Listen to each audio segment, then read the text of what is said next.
Okay, sa load. Another is the bending. So, sa may effect sa bending.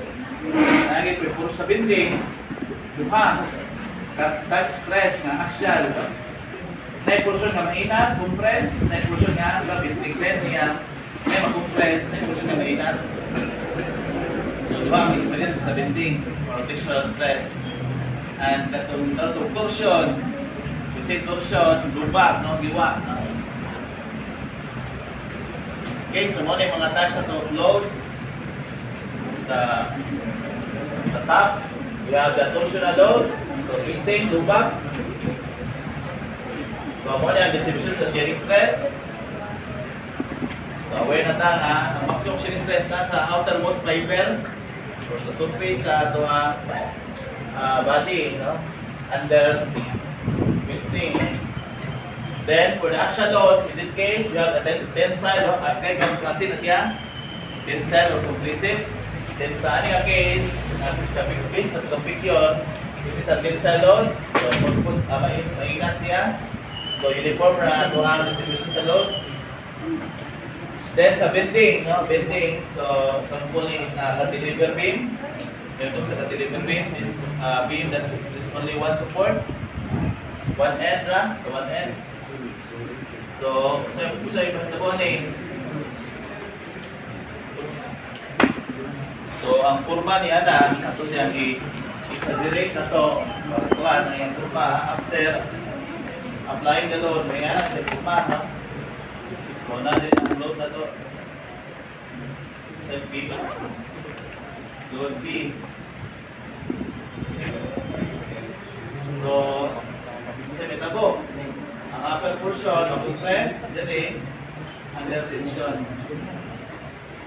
So, sa reaction mo sa cantilever, ano siya ay itawag doon. Force mo yung reaction sa support. At para mabanan siya, ano siya ay itawag doon resisting moment. Ay, balik. Gas.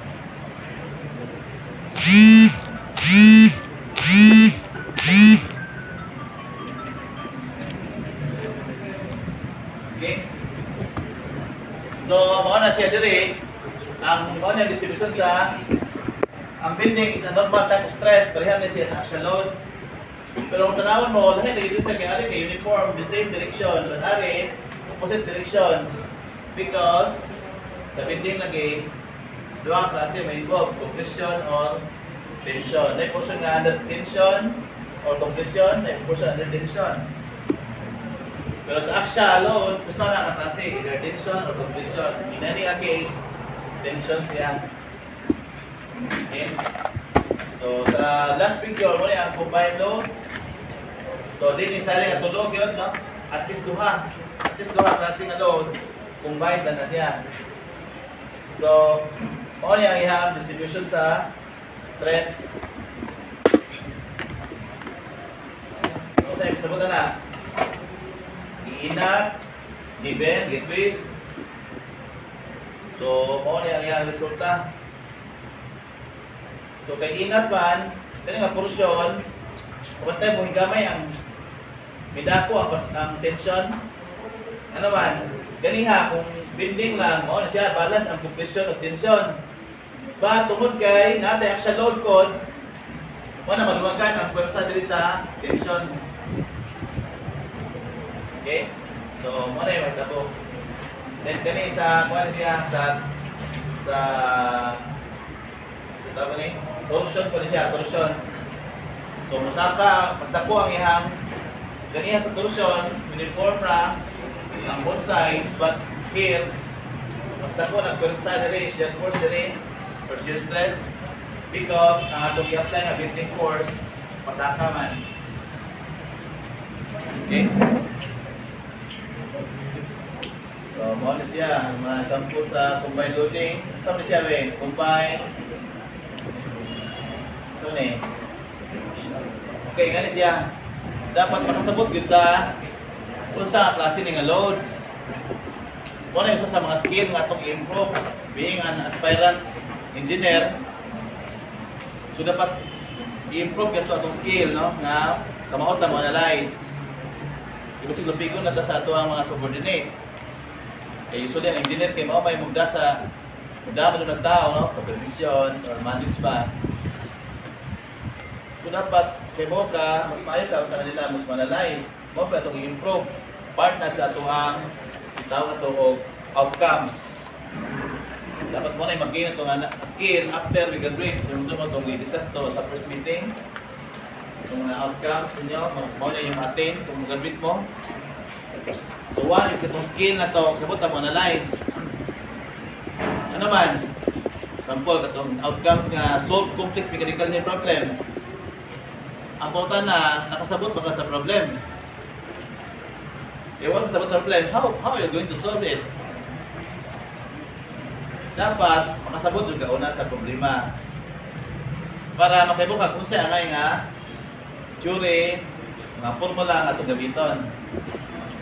Hindi rin pinamingon o kani mas i-design kani i-transfer din na kung yung complex combination na i-transfer din mo sa design.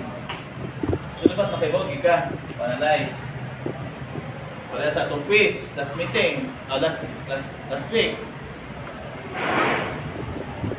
Sabi kay ang exam na sa una, mamaw nagpurma pero torsion to sa una. Ang solusyon, torsion po. Binding na to, no? Ang sa tumusa, ang tolerance, imbis kasi yun na kayo, complicated, katuluha ka, both, consider niya both ang sabi kay ang solusyon sa una, ang among quiz, katong binding torsion ito sa una, torsion. So ayun, palipat no? So sobra po mga kopya mo tanaw po, mao ba ito yung kopya, di kay sige ana ba, no? Sapat ginato nga sheet pa ni na mao ang resolution nga i-change kami i-change naman ginagigamaan man ng quiz nga mao ang resolution sa ito mga pautan na sa may nakopya man sheet ani so bantay gid niyo ay mo palipat abi kay mao formara mao na tanawa basa instruction iki mo sa PDF mo na sa PDF number 109 kita dia sa plan hasil baik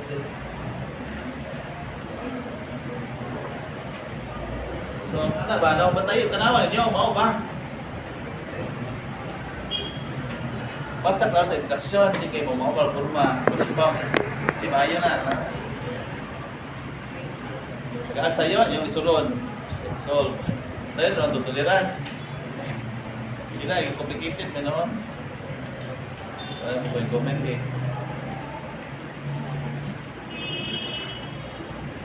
Kasi magubot na. Hindi mo ko din eh. Karoon ako mag-comment kaya naman na. Okay, kanay, combine loading ba na yan? Ha?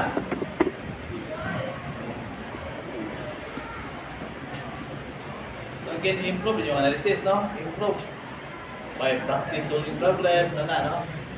Tanaw tag mga videos pa sa YouTube, daghan ta mga resources ron na maka-learn ta sa YouTube, Google, sa pa.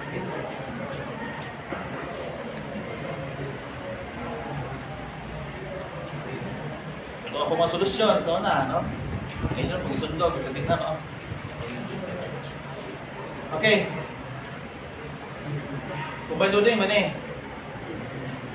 Okay. Since atong topic is combined loading, so combined loading. Combined loading sa atong topic, di ba? Bitaw. Wala na siya, di combined loading, no? Pero combined loading eh. Kung man, how come sir? How come? Okay, as you can see, kabantay mo kasi yung silbahan sa mga loads. Wala masinter, eccentric. Wala masintro. So, sa'yo, problema, hindi masintro. Sampol, gani. Alik. Kung si center ko, balance. Pero, Ano sa kilid, magpunit, matay kung magiwin siya. So, may ulima o kilid center. So, sabi mo, aside nga mainat siya, aksya doon, aksya tinsa doon, muben siya. Ano yung kilid man ho, na may himig gamay ho. So, muben na siya, tapos sa building ko, basta dili, center, yung mga loading. Mga sentro. So, combine din siya nga action and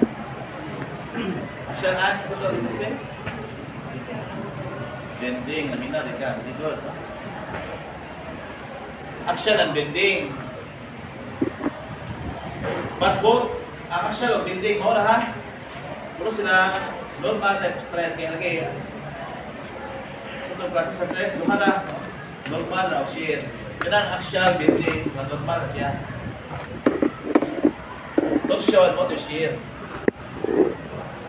Kani, combine loading, kung nasir, kaya mo ni tapi. Tagay na, di ba? So, basta isintrip lagi, no? Basta isintrip. Matos, pinagbinding. So, natay axial o so, nagdila na, kani, kuha na siya. So, combine na siya, axial at binding. So, mali. Sabot na ni. Okay? Meaning na axial tensile load plus bending load, ang resulta ay na siya. So katong sa paano? Bending o katong axial.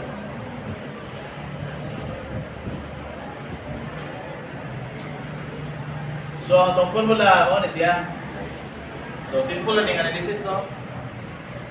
So ang atong total normal stress is the sum of the axial and pwede natin sila ma-add. Ano? Pwede ma-add because they are both normal type of stress. Hindi pwede portion i-add ito sa normal. No. So nailang theory anak, no? So kani siya, simple lang siya. Puros normal siya. Puros normal ang atong loads. I-add na ito. Question. Why is that sa bending na may plus minus na sign? Ano mo na? Ha? Ano mo sabihin lagi negative? Because of this negative. O patay yung ganyan, no? Sa bending lagi, may portion nga na inat, may portion nga compress. So, ako sana positive, their tension, ang negative, o compression. Depende sa action load mo. Kung action load mo, positive, tensile siya. So, itong bending ni mga positive mo, tensile. Pero kung action load is negative, compressive. So, mahog na itong positive, itong compression. So, dito mabali na po because ang positive na sa mahimong itong compression na stress o negative itong tension. Nasabtan na ba nyo? I-honest ba? Ano po?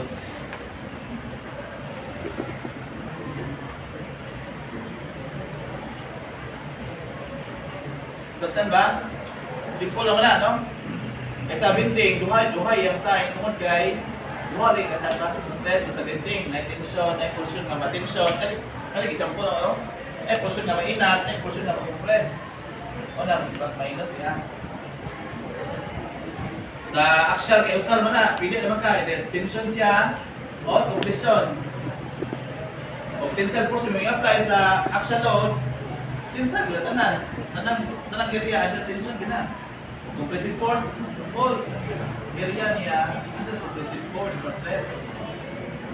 Sa bending, mabahe na portion na makina, tension, na portion na compression. Okay? So, for other combined loads, doon tayo mga theories nga i-apply. Kani, sigara ito gamito na yung ganito ha. Kani, octahedral shear stress theory o ganing sa maximum shear theory.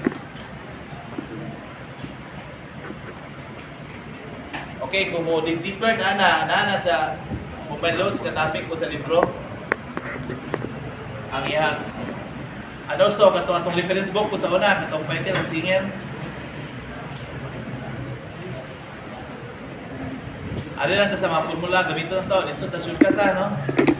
For the interest of time.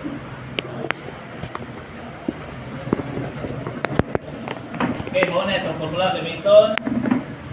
Kung itong kuan na, no? Kanang nanay shear, normal, shear stress. So, tanaw yung mga formula, very simple na, no? Simple formula mo na eh. No need to write in a small paper. Makasaka mo, no? Hindi mo kayo sabot, kuan na, no? Kaya na tayo. Wala siya Pythagorean theorem. Alam ka Pythagorean theorem, sino no? Alam ka first year, sabot na mo, no? Third year. Pythagorean theorem nga katong the square of the hypotenuse is equal to the sum of the squares of the two sides, no? Okay, ano siya? Ang ato ang hypotenuse, mali mo, itong sa factor of 15 na to. Then, dire, sabi ka na yung duha.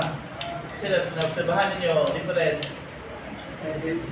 Okay, dire, nalit subscript nga S. Ang subscript nga S sa atong buong na reference, pairs, means shear stress siya. Shearing stress. So, ang ibot ko ani, kung triangle ko siya, ang dua ka side, ang one side is the normal type of stress, the other side is the shearing stress. Okay? So, dili pwede atong yun, kung iniha, dili pwede i-add nimo, kung dili pwede kasi na stress, ang ma-add nimo, itong same lang, normal o normal na tanan, share of tanan, pwede ma-add nimo. So, mo dili, kung normal type of stress, dili na, ang mga shearing stress, dili. Yan na, simple. Kunya, kung sa kainan sa maximum shear o octahedral shear theory, sir, ang kainan na nila karera, dili na sila maglahi sa SYS. For maximum shear, ang SYS dili na 2.6, kino na 2.6 na una. So, dili, sa maximum shear, 1/2 na, 0.5. 1/2 of SYS. And for the octahedral, 1/square root of 3. Muna na difference sa duha. Ang SYS sila maglahi. Okay? But this formula is applicable only for kapatay kung wala is N. So, asa wala is N din may endurance strength. Tama ko. Pag-request ganyan ako, no? Kung baling ang load, diba? Is N na timing stress, generating stress, baling ang load. Ano siya? Applicable na siya. Combined loads, but not varying. Okay? Wala, gabali ang load. Combined lang siya. So, wala variation. Okay. So, the next question is, combine na. So, what if the load is not just combined, but also varying? Okay? Mamaw naman sa gapon, except that kanay na involved ng SN. Kapantay mo, dali. Instead ng SY na, nanay SN. Okay? Basta varying, ha? So again, i-improve kita itong skill na makasabot kita sa problem. Saan eh? Varying ba niyo? Di. Pwede varying kayo niya, ibutang dito. Reverse, repeated. Or, kanang nagpuso-puso pag-value, na yung mapanegative, mapositive, nga lang daw. 0 to positive. Okay, now, usaw pa lang, is E, sir. Ay, E. EP. Equivalent stress na siya. Equivalent stress. Okay? By the way, before that, katong maximum octahedral at kainan na nila is katong gapon kini nga SYS. Kalo ang SNS na pod. Kung maximum shear, mamauna gyud, no? 1/2 sa SN. Kung SNS, 1/square root of 3 sa SN. Wala difference sa duha. Okay, ano sa SE? Yung sa man ipagkuha, kaning SE, dili. So, balik na sa itong formula sa varying loads. So, tingnan niyo, basta varying, gamit na yung dagman endurance strength. Varying ang load. So, ang formula na tawag itong 1 over n is equal to Sm over Sy plus Kf times Sa over Sm. Diba mo yan ang formula? Kita mo yan? Okay, so itong buhaton, ito na yung multiplyan siya o Sm prime. Okay, lahat yung Sm prime ha? Kasi kaya sa Sm prime. Ang Sm prime mo nagkakato endurance limit or the maximum endurance strength. It is approximately 0.5 of SU, 1 SU ang iyang estimation. While ang Sm, pagam yun, ginato, naman tayo paksor na ingan. Multiply sa Sm prime, para makarita ito ang Sm. So itong mga faktor, itong mga size factor, surface factor, shear pa siya, axial load pa, sige nga na, no? Sige, ito i-distribute. So mahimo na ni Sm prime over n is equal to Sm prime over Sy times Sm plus ano ba ni Kf Sa. Okay, dili na makansela yon, no? Ang makansela katong Sm prime na mabili na ni nga mga reduction factors. Mabili na reduction factors kanuan kaya ang lagi kanang Sm is reduction factor times Sm prime, di ba? So, malamit na po. Kanya kaning Sm prime over n factor 15 mo na ito equivalent stress. So, kaning ang case, wala subject na S, equivalent normal stress. Itong subject na S, equivalent shearing stress. So, kaning siya, apply na akong varying loads. Ang gawasan ng Sm. So, non-varying. Ito lang is Y, no? So, ito na.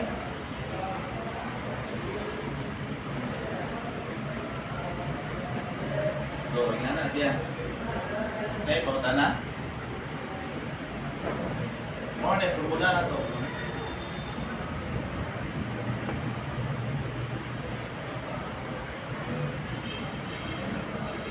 So, ingana siya. Next week, mag-quiz naman tayo, no? Last quiz na to sa midterm.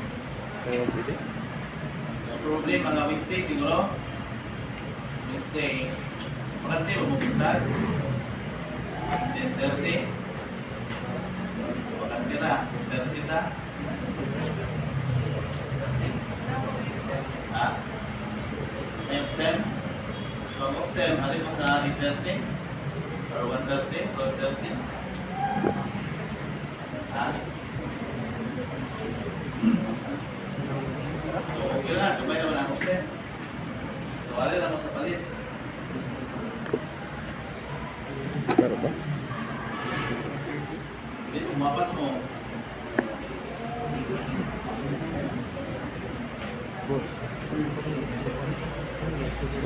Okay, ano eh, duha na sa problem, no? I-save na biyapon sa atong last phase, no? Duha na ka-item. Duha na ka. Ano na yan? Duha na ka, no? Again, duha lang. Tulog, no? Duha lang, duha. Isa sa kulong, isa sa combined loading. So, gusto mo sa combined loading, ito sa mas pinaka-complicated, gamay lang.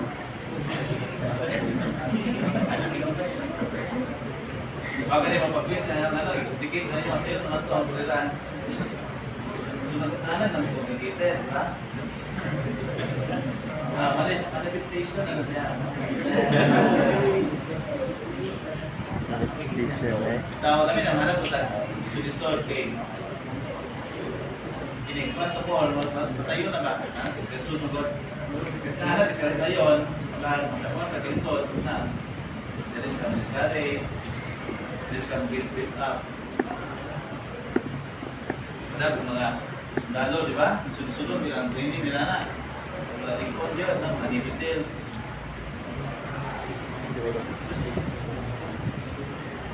Kaya nga na, yung mga pala sa tuwa.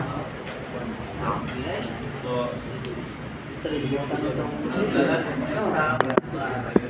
may sa bulik sa maya, 100 items yun eh, 6 hours, 2 hours na. Yan, doon, item, ito, designing mo na no? So, yan, ikaw na itong focus sa target, usap na itong problem sa combined loading. Ano na sa varying na combined loads, dito sa non-varying. Okay? So, ito sa example sa base atong reference. Sa atong solution manual. Doon tas mga lisod o problem sulbo. Mga lisod.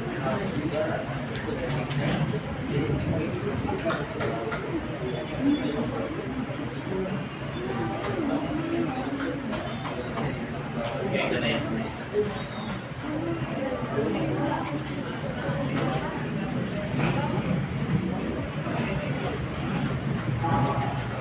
Okay, control para makumanda.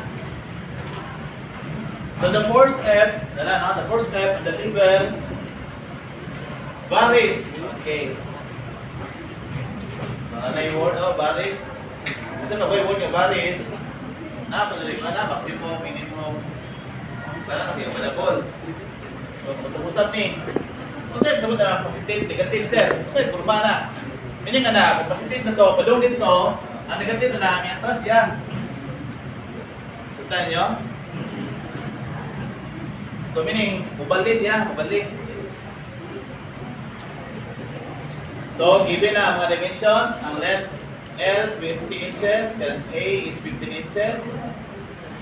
Nanday na given nga relation sa dito at D1. Asa dito ni sir, ang dito gani. Ang D1 diameter ang gamay gani. D1. So dito. Then natay fillet. So natay stress racer. Basta wala stress racer, basta siya natabo sa PF. Ha? 1 na siya.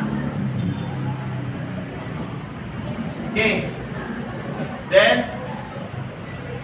ang fillet na to, i-relate to siya sa D1, no? Ang 0.125. Then, ang angle na to, so ang position dire, nakatakilid ni. So, wala na kaya na. So, 45 degrees. Okay, ang question na ni, okay. Required is the diameter no D1 to compute the diameter D1 using the Soderberg line approach based on maximum shear and octahedral shear theories. So, ang question na ni, kung sa mga klase na siya sa combined loading?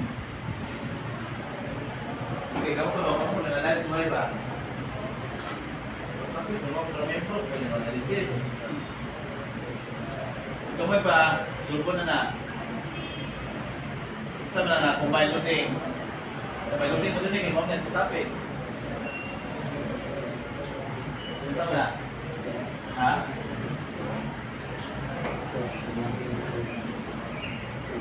Ito na lagi. Ito na, combined loading. Kamay pa, lesson. Ha?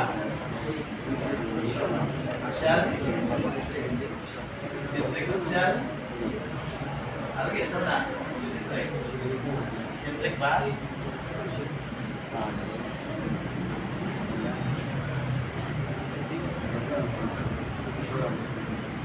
Kaya ako na lang. Ako naman palagi.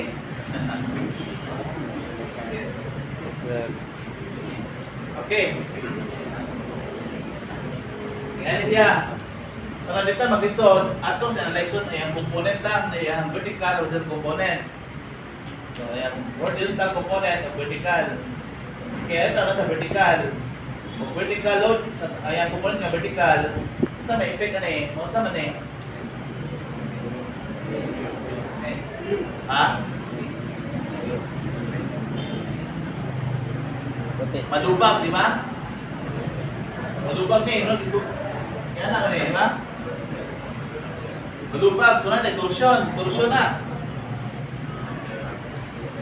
Another is ganito kung pag-anan mo, makapos ko ito, binding, di ba? Mag-bend ko siya diri. So natin, torsion, tumalubag, o bend na siya. Tumalubag na siya, ano? Bend ko siya pa na. Another punta sa horizontal component. Malubag ko siya. Dili, but sa may effect niya kung ano, horizontal. Sa effect na lang. Ipod mo dito. So, mabend siya, di ba? So, wala din siya. Action load. Binding na, torsion na siya. Kaya kung action load, ano yung action load rin?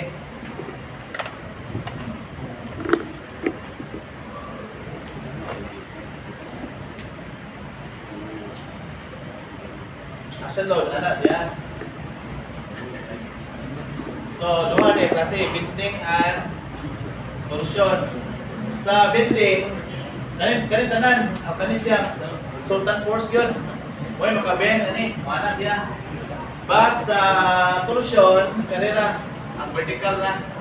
Kaya torque is force times perpendicular distance man. Diba? Torque is force times perpendicular. Hindi man itong gagawin. Okay, so kay na ta na analyze na ito nga torsion na niyo binding.